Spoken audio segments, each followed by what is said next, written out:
Let's talk about circular orbits. In particular, let's talk about the orbit of a satellite, a very small satellite, around a very massive planet. In this situation, we can treat the planet as stationary and the satellite is traveling in an exactly circular orbit. In real life, big satellites like the Earth's moon travel in such a way that the center planet wobbles a little bit, and what we derive here mathematically will at best be an approximation. It's usually a good approximation, but it's an approximation nonetheless. So let's start. If planet S is moving in a circular orbit, it is, in fact, therefore, moving in a circle, and things moving in a circle require centripetal force. So the amount of centripetal force on the satellite can be expressed as the mass of the satellite times the speed of the satellite squared over the radius of its orbit.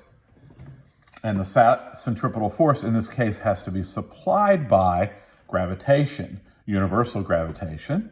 So that will be G times the mass of the satellite times the mass of the planet divided by their separation squared.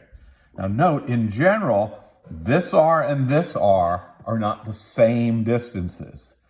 But in the case of a circle, the separation between the satellite and the planet is exactly the same as the orbital radius. So we can call them both R or call them both R0. Either one, it doesn't really matter. Doing a little canceling and solving, we can get rid of one of the masses, we can get rid of one of the radii, and solve for the speed. So the speed squared will be G times the mass of the planet over R0. And you need to stop here and think about what this formula, what this relationship means. It means that if I quadruple the radius, this side goes down by a quarter. That means a planet that's orbiting, for example, the sun 4 times further out than another planet will have an R0 that's 4 times this big, will make the value of this side of the equation as a quarter of its value for that larger orbit, and therefore V squared has to be a quarter of the value, so V itself will be 1/2 the value. So again, to summarize, if you quadruple the planetary orbit size, you halve the speed of the planet in the orbit. Now, when we look at like pictures of the solar system or little videos of the solar system, we don't tend to see the linear speed of the planets in our eyes. We tend to see the angular speed. So we could rewrite V, if you remember from the angular unit, as R omega squared equals G mass of planet over R0. And once again, this is R0 as well. Solving that, we get omega squared equals G mass of planet over R cubed in this case. So that relationship between V squared and R is different for omega. In fact, omega slows down a lot more.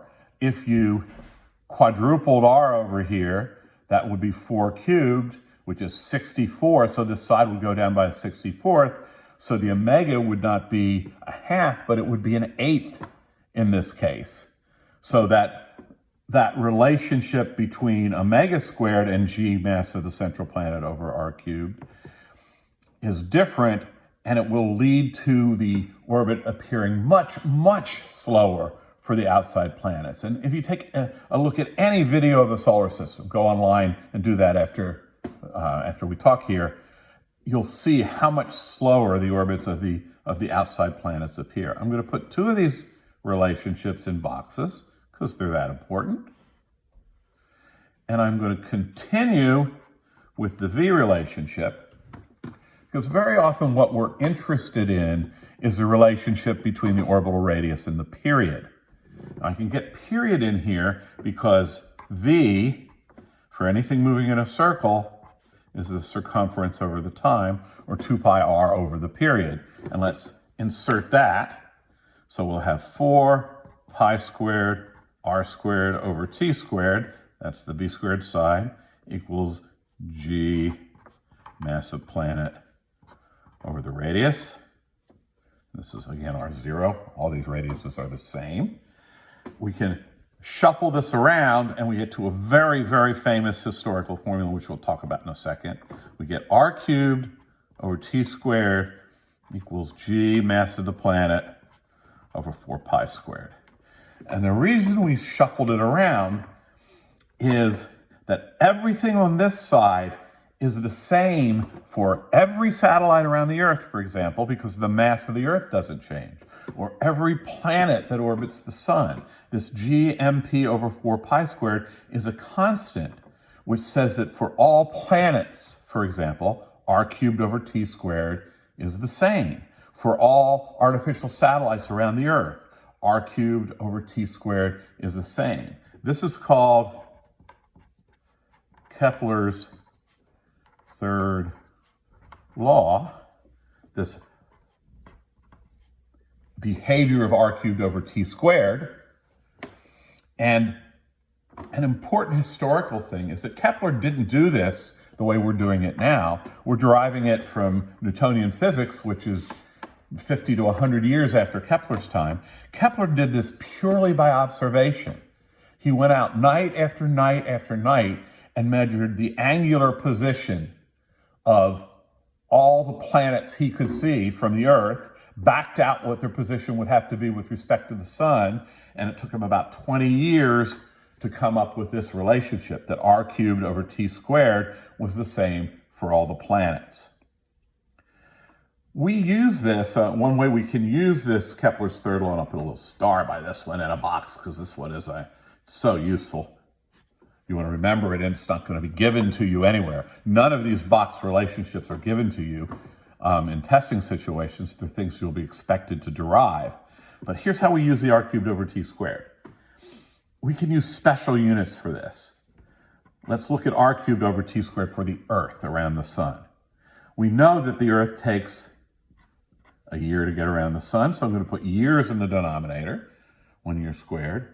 We know the distance between the Earth and the sun is 1.5 times 10 to the 11th meters, but it's stupid to use meters here. Let's call that, as is done in astronomy, we'll call that distance an astronomical unit. So our numerator is going to be 1 AU cubed, which means our r cubed over t squared constant in these special units for planets around the sun is 1, as long as we stay with AUs and years. And the way we can use that is, for example, let's find out approximately how far away from the sun Mars is. Now, I happen to know that a Mars year is a little less than 2 times an Earth year. I'm going to put the integer in so the math is easier. So what I'm going to say for Mars, I know that r cubed over t squared is 1. That has to be the radius of Mars's orbit cubed in AUs over the time of the orbit in years squared. So that's going to be 2 years squared. I can just solve this. This is a very quick way to find either the orbital period of a planet or the radius of a planet's orbit. I can just solve this. I square the 2 and move it over to this side. I have 4, following it over there. And since I moved the 2 over, that's going to be equal to r Mars cubed. So the radius of Mars is the cube root of 4, which you can find just typing it into your calculators. That will give you the radius of Mars as a number of AUs.